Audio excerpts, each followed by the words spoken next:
into blogging and content creation. And I'm here with, please introduce yourself, sir. I'm happy to have to mention that from the paint technology unit in the University of Iran. Okay, sir. Thank you for having us here, sir. We are YouTube blogging and content creation students, and we are here to ask you some questions in relation to paint technology. Thank you. Thank you, sir. So, sir, can you tell us about your journey into paint technology? Thank you for having me here, team. It's an honor, it's a pleasure, and for the fact that I delayed you a little, we are sorry for that.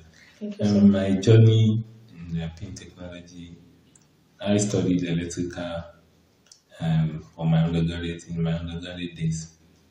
But when we got here as technologists for Illinois Technical and Entrepreneurship Center, there was need to start up some skill because the center was just they just teach students how to do this, just theory.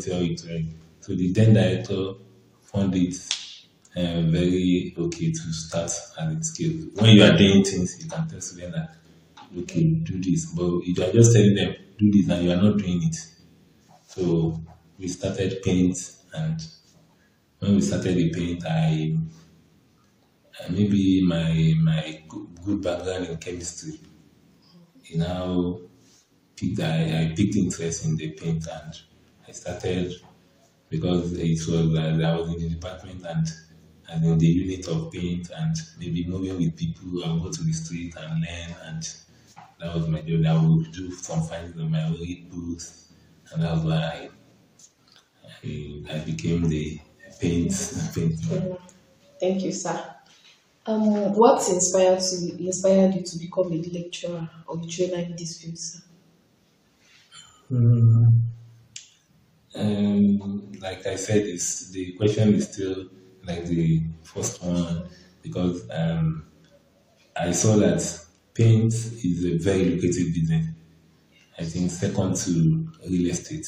Yes. Because real estate is a very booming business, and paint is like a business that is that you can get, is getting the fair share of the real estate business. So, and I discovered that people don't know that to make paint is very easy, especially the household paint is very easy. And when I got to know that this thing is very easy, I felt it is high time to disseminate a message to people, and I got so good. Students have seen that to make paint, even the paint that people think is only beggar and all these big names that can do it, they've not seen that they can do it even at the comfort of their home. That's nice, sir. Well done, sir.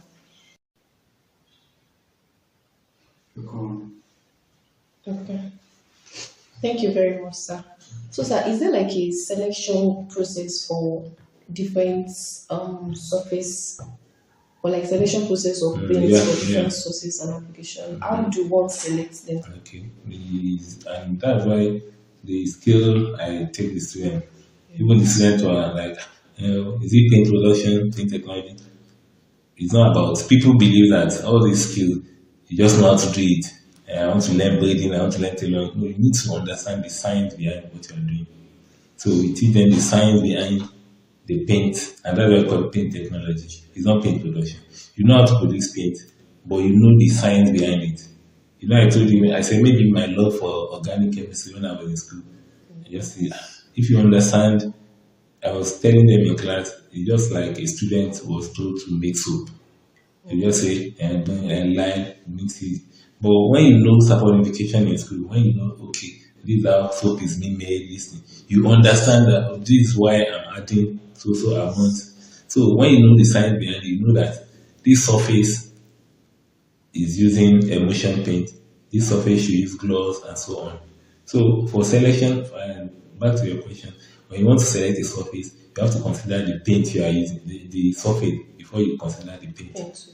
Because for a moving surface, maybe a car, your shoe, the thickness, the film, they call it film, the film we watch, they call it film, and it must be very light. But if it's thick, once the surface is moving, the paint will start cracking. But a solid surface, the paint can be thick, and because the paint is not moving. So that's why your shoe is painted. The clothes you are wearing is painted, but you will not know because the paint is very thin. So the surface you are using, the movement, and maybe stationary and so on will determine the type of paint you use. Or maybe the surface is susceptible to heat and so on. It will still determine the type of paint. Thank you very much for that wise answer, sir. So there is always something about teaching methodologies that trainers apply when teaching. What teaching methodology do you find most effective in this field? I think the best teaching method is physical Training. come practical. Physical when you train physically, but with the other advent of technology, I think online too will do a little bit, but we are having challenges, and because if you tell students to come from school now, somebody who came to me she was saying that she spent 1,500 to come in. So I think, but the challenges we are having with online method needs some technology to actually accept. Good evening, to you, sir. My name is Raphael. Moving on from where my colleague stopped, where do you see the paint technology industry heading in the next 5 to 10 years? This question is tricky because we cannot say paint technology industry is heading because it's already there. It's a business that people are already getting the money. Okay. You can just say, where do we see our students getting out of the fair share of the, although we can still put it that with the advent of technology, technology has moved on to an aspect that you innovate. You don't just do things the way it has been done conventionally. Now we have nanotechnology paints. You have a paint that can change color. I think the last 2 years I gave some of my students a project that they made a paint that glows in the dark. In the dark you see that thing glowing, and the painted is too. So in the dark when there is no light you see the stool glowing. So this is where paint is heading to. Paint for biomedical and so on and so forth. So, lastly, sir, any final words or advice for aspiring professional or DIY enthusiasts watching this video?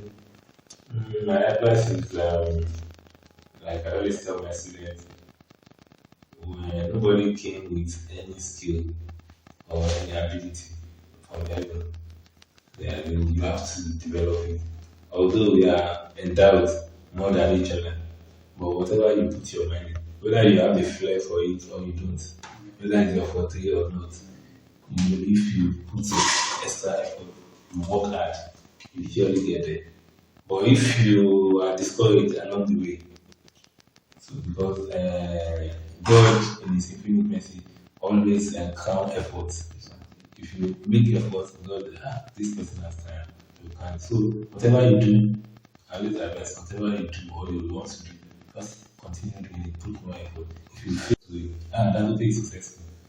You have to look at the failures they are not also undergone. And people don't talk about failure. And lastly, I always tell people, if you need advice for someone, go to someone that has failed in the business. Don't go to the successful one. Because the successful one, they will not tell you the mistakes they've made or the bad aspect of the business. But the failure, they will tell you the failure and you can work on it and you'll be a success. Thank you very much, sir. Thank you very much. I'm glad to understand that consistency is a virtue you have to put into every effort to see that. Thank you very much, sir. We are very happy and glad to have you have this interview with us. Thank you very much. Thank you for your time. My name is Raphael, and this is the end of the interview. We also have here the trainer for paint technology. Your name, sir? I video technology.